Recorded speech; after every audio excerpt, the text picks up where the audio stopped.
அனைவருக்கும் வணக்கம். இந்த 2026 வருடத்துல ஜூலை மாதம் நம்மளோட ராசிக்கு எப்படி இருக்கு அப்படிங்கறத இப்ப நம்ம தெளிவா பார்க்கலாம். வீடியோ ஸ்டார்ட் பண்றதுக்கு முன்னாடி நீங்க நம்ம சேனலை சப்ஸ்கிரைப் பண்ணாம இருக்கீங்கன்னா மறக்காம சப்ஸ்கிரைப் பண்ணி சப்போர்ட் பண்ணுங்க. அப்படி பக்கத்துல இருக்க பெல் சிம்பலை கிளிக் பண்ணி நோட்டிபிகேஷனும் ஆன் பண்ணிக்கோங்க. அப்பதான் நாங்க பதிவிடக்கூடிய பதிவுகள் அனைத்தும் உங்களுக்கு உடனுக்குடனே நோட்டிபிகேஷனாக கிடைக்கும்.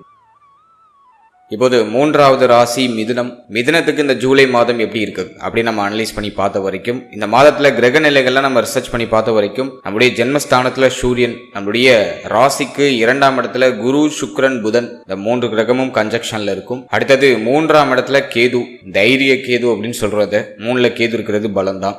அடுத்தது 9ஆம் இடத்துல ராகு, 10ஆம் இடத்துல சனி, 12ஆம் இடத்துல செவ்வாய். இந்த மாதத்தோட ஃபர்ஸ்ட் ஹாஃப்ல பார்த்தோன்னா கரெக்டா 4ஆம் தேதி சுக்கிர பயிற்சி. சுக்கிரன் நம்மளுடைய ராசிக்கு 2ஆம் இடத்துல இருந்து 3ஆம் இடத்துக்கு பயிற்சியாகி கேதுவோடு கன்ஜக்ஷன் ஆகிறாரு. அதனைத் தொடர்ந்து 7ஆம் தேதி புதன் பகவான் வக்ரத்துல நம்மளுடைய ராசிக்கு பயிற்சியாகி ஆட்சி பலம் ஆகிறாரு. மேலும் 23ஆம் தேதி வக்ர நிவர்த்தியும் ஆகிறாரு. ஸோ புதன் இந்த மாதத்துல மேக்சிமம் பார்த்தோன்னா நம்மளுடைய ராசியில தான் சஞ்சாரம் செய்யறாரு. அதுலயும் முதல் 15 நாட்கள்ல சூரியன் புதன் கன்ஜக்ஷன் இருக்கும். அதுவும் ரொம்ப நல்ல விஷயம். அடுத்தது பார்த்தோம்னாக்கா நம்முடைய ராசிக்கு 10ஆம் இடத்துல இருக்கக்கூடிய இந்த சனி பகவான் 26ஆம் தேதி வக்ரம் ஆகிறாரு. சோ அது இந்த மாதத்துல நம்ம மைனோட பார்க்க வேண்டிய ஒரு விஷயமா இருக்கு. பிளஸ் குரு பார்வை நமக்கு சுபஸ்தானங்கள்ல இருக்கு, ஜீவனஸ்தானத்துல இருக்கு. அதெல்லாம் ரொம்ப நல்ல விஷயமா நான் பாக்குறேன். சோ இதுதான் இந்த ஜூலை மாதத்துக்கான கிரகநிலை. இப்ப இந்த ஜூலை மாத ராசி பலன் நம்ம தெளிவா பார்க்கலாம். முதல்ல மிதுனம்.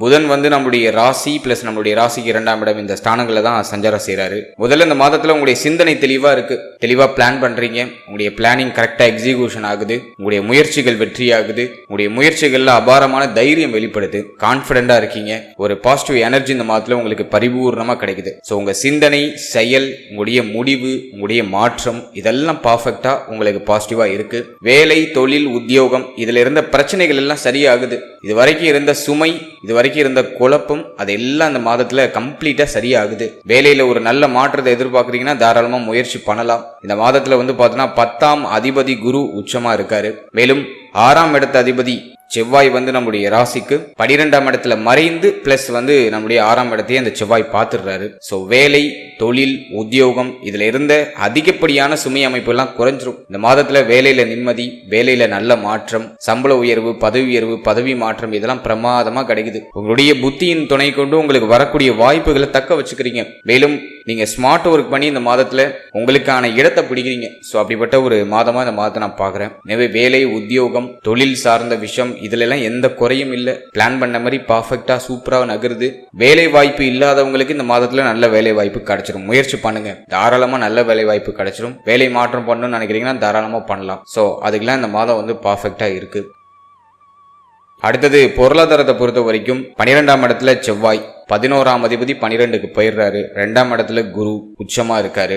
2ஆம் அதிபதி சந்திரன் அப்படியே 12 பாவகத்தையும் அப்படி கடந்து வருவாரு. சோ இந்த மாதத்தை பொறுத்த வரைக்கும் பொருளாதார ரீதியா ஒரு மாதிரி கொஞ்சம் ஸ்ட்ரகிளான ஒரு சிச்சுவேஷன் வெளிப்படுது. வருமானம் இருக்கு, பட் அது பத்தல. செலவு ஆகுது, நிறைய செலவு இருக்கு. வர பணம் தொடர்ச்சியா செலவாயிட்டே இருக்கு. வர பணம் கடன் கட்டுறீங்க, கையில எதுவும் சேமிக்க முடியல அப்படிங்கிற மாதிரியான ஒரு அமைப்பு தான். எனவே வருமானம் உண்டு, வர வேண்டிய பணம்லாம் கைக்கு வரும், பட் அதை எதுவும் கையில நிக்காது. கையிலே கோரிய ஜலம் போல அப்படியே சலிஞ்சு ஒரு செலவா அப்படியே இழுத்துட்டு போயிடும். நாலா பக்கமும் செலவு காத்துக்கிட்டு இருக்கு. கைக்கு பணம் வரதுக்கு முன்னாடி பட்ஜெட்லாம் போட்டுருவீங்க. அப்படிப்பட்ட ஒரு நேரம் இது. சோ கைக்கு பணம் சேர்றதுக்கு முன்னாடி, சம்பளம் கிரெடிட் ஆகிறதுக்கு முன்னாடி, உங்களுக்கு வர வேண்டிய பணம் வரதுக்கு முன்னாடி அதுக்கான பிளான் எல்லாம் ரெடியா இருக்கும், ஷெட்யூல்லாம் ரெடியா இருக்கும். வந்ததும் பட்டு ஸ்பிளிட் பண்ணி அந்த பணத்தை கரைச்சிடுவீங்க. அப்படிப்பட்ட நேரம் தான் இது. சோ செலவு நிறைய இருக்கு. அதனால பிளான் பண்ணி உங்களோட பொருளாதாரத்தை நிர்வகிக்கிறது ரொம்ப நல்லது. அடுத்தது ஃபேமிலி, திருமண முயற்சி, திருமண வாழ்க்கை இதெல்லாம் நம்ம பார்த்த வரைக்கும் குடும்ப ரீதியாக எந்த குறையும் தெரியல. 2ஆம் இடத்துல குரு உச்சமா இருக்காரு. ஃபேமிலியுடைய சப்போர்ட் கிடைக்குது. குடும்பத்துடைய ஆதரவு உங்களுக்கு பரிபூர்ணமா இந்த மாதத்துல கிடைக்குது. குடும்பத்துல இருந்த குழப்பம், பிரச்சனை, வருத்தம் எல்லாம் சரியாகுது. குடும்பத்துல சுப மாற்றங்களுக்கான அறிகுறிகள் எல்லாம் தென்படுது. குடும்பத்துல சுப பேச்சுவார்த்தைகளை பத்தி பேச ஆரம்பிக்கிறாங்க. ஒரு மகிழ்ச்சி, நிம்மதி, மாற்றம் இதெல்லாம் குடும்ப ரீதியா உண்டு. எந்த குறையும் இல்லை. அடுத்தது நம்ம மெயினா பாக்குறது இந்த மாதத்துல திருமண முயற்சி, திருமண வாழ்க்கை. இதை நம்ம ரிசர்ச் பண்ணி பார்த்த வரைக்கும் 7ஆம் பாவகத்துல பார்த்தோன்னா சூரியன் பார்வை இருக்கு, பிளஸ் புதனுடைய பார்வை இருக்கு. இந்த மாதத்துல சனி பார்வை இருக்கு. கொஞ்சம் தாமதம் ஆகுது. திருமண முயற்சி, திருமணம் சார்ந்த விஷயம் இதுல கொஞ்சம் தடை, தாமதம்லாம் வெளிப்படுது. பட் ட்ரை பண்ணலாம். குரு பலம் உங்களுக்கு ஸ்ட்ராங்கா இருக்கு. தனஸ்தானத்துல குரு உச்சமா இருக்காரு. எனவே இந்த மாதத்துல திருமண முயற்சிகளை பண்ணலாம். சின்ன சின்ன தடை தாமதத்தோட சுப செய்தி கிடைச்சிரும். அடுத்தது திருமண வாழ்க்கையை பொறுத்த வரைக்கும் வாழ்க்கை துணை சார்ந்த விஷயங்களை கொஞ்சம் விட்டு கொடுத்து அனுசரிச்சு போறது ரொம்ப நல்லது. ஏன்னா செவ்வாய் பார்வை நமக்கு 7ஆம் இடத்துல இருக்கு, சனி பார்வை 7ஆம் இடத்துல இருக்கு, மேலும் சூரியன் புதனோட பார்வையெல்லாம் 7ஆம் இடத்துல இருக்கு. எனவே வாழ்க்கை துணையோட நிறைய கருத்து போராட்டம் நீங்க வாய்ப்பு இருக்கு. மேலும் வாழ்க்கை துணையுடைய தேக ஆரோக்கியத்துல முக்கியமா அந்த நேரத்துல கவனம் செலுத்துறது ரொம்ப நல்லது. சோ வாழ்க்கை துணையால தேவையில்லாத மன உளைச்சல், கொஞ்சம் பிரஷரான ஒரு சிச்சுவேஷன் இதெல்லாம் நீக்கலாம். எனவே கொஞ்சம் விட்டு கொடுத்து அனுசரிச்சு போறது ரொம்ப நல்லது. முக்கியமா வாழ்க்கை துணையுடைய தேக ஆரோக்கியத்துல அக்கறை செலுத்திக்கிறது ரொம்ப நல்லது. அடுத்தது நண்பர்கள் நட்பு வட்டாரம் சார்ந்த விஷயம்லாம் எதுவும் பெருசா பாசிட்டிவா சொல்ற மாதிரி இல்ல. நண்பர்களுடைய உதவியெல்லாம் பெருமளவு இந்த மாதத்துல கிடைக்காது. எனவே நண்பர்கள் நட்பு வட்டாரம் கூட்டு தொழில் சார்ந்த விஷயம் இதுல எல்லாம் கொஞ்சம் கவனமா செயல்படுறது ரொம்ப நல்லது. அடுத்தது இந்த மாதத்துல நம்ம மெயினா பாக்குறது ஸ்டூடெண்ட்ஸ், மாணவ மாணவிகளுக்கு இந்த மாதம் எப்படி இருக்கு. 4ஆம் இடத்துல சனி பார்வை இருந்தாலும் சூரியன் புதன் இணைவு, புதன் ஆதித்ய யோகம் ரொம்ப நல்லா இருக்கு. இந்த மாதத்துல ஸ்டூடெண்ட்ஸுக்கு பெருசா எதுவும் டஃபா தெரியல. கல்வி ரீதியா உயர்வு உண்டு, கல்வியில நல்ல முன்னேற்றம் உண்டு. மாதத்தோட செகண்ட் ஹாஃப்ல சூரியனும் குருவும் கன்ஜெக்ஷன் ஆகுறாங்க. எனவே நிறைய பேருக்கு கல்வி ரீதியா உயர்வு, மாற்றம், அங்கீகாரம் இதெல்லாம் சிறப்பா கிடைச்சிடும். கல்வி ரீதியா எதுவும் பெருசா தடையா எனக்கு தெரியல. இந்த மாதத்துல சனி பார்வை நம்மளுடைய ராசிக்கு 4ஆம் இடத்துல இருக்கிறதுனால கொஞ்சம் மந்த தன்மை இருக்கும். படிப்பு சார்ந்த விஷயங்கள கொஞ்சம் மந்த தன்மை, பெருசா உடன்பாடு இல்லாத ஒரு மனநிலை, இன்னைக்கு செய்ய வேண்டியதை நாளைக்கு பண்ணிக்கலாம் அப்படின்னு தள்ளி போடுற அந்த ஒரு மனநிலை இது கொஞ்சம் லைட்டா வெளிப்படுற மாதிரி இருக்கு. அதை மட்டும் இந்த மாதத்துல ஸ்டூடெண்ட்ஸ் கொஞ்சம் அவாய்ட் பண்ணிட்டா போதும். மற்றபடி எதுவும் பெருசா குறையா தெரியல. கல்வி ரீதியா மேன்மை, மாற்றம், நீங்க படிப்புக்கு போடுற எஃபோர்ட்டுக்கான அந்த அங்கீகாரம் அதெல்லாம் பிளஸ்ஸா உங்களுக்கு ஒரு நல்ல சூப்பர் ஸ்கோர் பண்ணி கொடுக்குது அப்படின்னு தான் நான் சொல்றேன். அடுத்தது நம்ம மெயினா பாக்குறது தேக ஆரோக்கியம். இந்த ஜூலை மாதத்துல மிதுன ராசிக்காரர்கள் தேக ஆரோக்கியத்துல சற்றே கவனம் செலுத்தணும். ஏன்னா 4ஆம் இடம் அப்படிங்கிறது சனியுடைய ஆதிக்கத்துல வந்துடுது. பிளஸ் செவ்வாய் 12ஆம் இடத்துல மருத்துவம் சார்ந்த விஷயங்களை குறிக்கக்கூடிய 12ஆம் இடத்துல செவ்வாய் இருக்காரு. ஜென்மத்துல சூரியன் பிளஸ் புதனும் உங்களுக்கு ஸ்ட்ராங்கா தான் இருக்காரு. எதுவும் பெருசா மேஜரா உங்களுக்கு பாதிப்பா தெரியல. பட் உங்களுடைய தேக ஆரோக்கியம், மன ஆரோக்கியத்துல கொஞ்சம் வீக்னஸ் இருக்கு, சின்ன குழப்பம் இருக்கு, மன வருத்தம் இருக்கு, கவலை இருக்கு. ஏன்னா சனி பார்வை நாள்ல இருந்தாலே மன உளைச்சலை கொடுத்துரும், குழப்பத்தை கொடுத்துரும், மன அமைதி இல்லாத ஒரு சூழ்நிலை கொடுத்துரும். மன அமைதி இல்லைனாலே தேக ஆரோக்கியத்துல சின்ன மிஸ்டேக் எல்லாம் நீங்க வாய்ப்பு உண்டு. குறிப்பா 12ல செவ்வாய் இருக்கிறதுனால கொஞ்சம் மருத்துவ செலவு உண்டு, மருத்துவ அலைச்சல் உண்டு, மருத்துவம் சார்ந்த மருத்துவமனை சார்ந்த சின்ன சின்ன பயணங்கள்லாம் இருக்கும். எனவே ஹெல்த் ரீதியா கொஞ்சம் அக்கறை எடுத்துக்கோங்க. முக்கியமா இந்த மாதத்துல கால் பாதத்துல எதுவும் பாதிப்பு வராம பாத்துக்கோங்க. கால் பகுதி, கால் பாதத்துல எதுவும் பாதிப்பு வராம பாத்துக்கோங்க.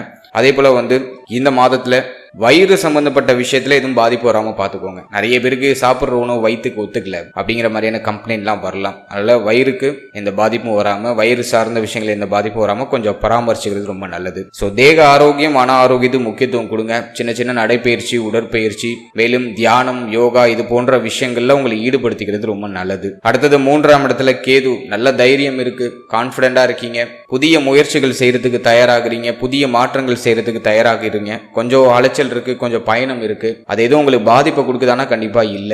சின்ன சின்ன பயணம், அலைச்சல், மாற்றம் இதெல்லாம் தாராளமா பண்ணலாம். அது பண்ணீங்கன்னா உங்களுக்கு ஒரு தெளிவு கிடைக்கும். அப்படிப்பட்ட ஒரு மாதம் தான் இந்த ஜூலை மாதம். அடுத்தது குழந்தை பாக்கியம், காதல் உறவு, பிள்ளைகள் சார்ந்த விஷயம் இதுல எல்லாம் இந்த மாதத்துல கொஞ்சம் கவனமா இருக்கணும். ஏன்னா சுக்கிரனோட கேது இணைகிறாரு. புத்திர பாகியத்துக்கு பெருசா ஃபேவரா இந்த மாதம் தெரியல.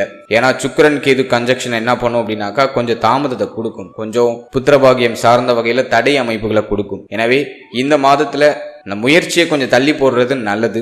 ஸோ இந்த மாதம் புத்திரபாகியம் சார்ந்த வகையில ஒரு சில மருத்துவ செலவு, மருத்துவ பரிசோதனை இது போன்ற அமைப்புகளை ஏற்படுத்தலாம். பட் பெருசா பாசிட்டிவான ரிசல்ட் இந்த மாதத்துல கிடைக்கிற மாதிரி தெரியல.